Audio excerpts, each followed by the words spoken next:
انت شلون قدرت تبقى قوي على الرغم انه انت تعاني من ثقل اللسان؟ وحتى انا اعرف انه انت عندك 4 بنات.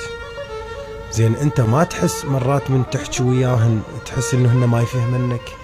تحس اكو نقطة تواصل مفقودة؟ والله يا حبيبي سجاد، اكو انا اقول لك موقف صار وياي يعني من كلاب قبل. ف عين على يعني نوره اللي كبيره هسه حاليا صف 5 ذكية هي عارف هيك شيء.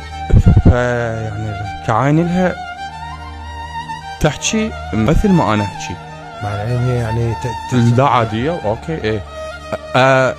قلت لها بابا انت ايش عجب ايش تحكين انت؟ انا اعود قلت كان يضحك. قالت لي مو اني يعني اشوفك تتعب فانا هم ما اريد اتعب وياك. اي رحت وحدي على صفحه وقالوا لي انت ما راح توصل يعني انت ترك لسانك ثقيل وانت ايش يعني. انا اسف معك.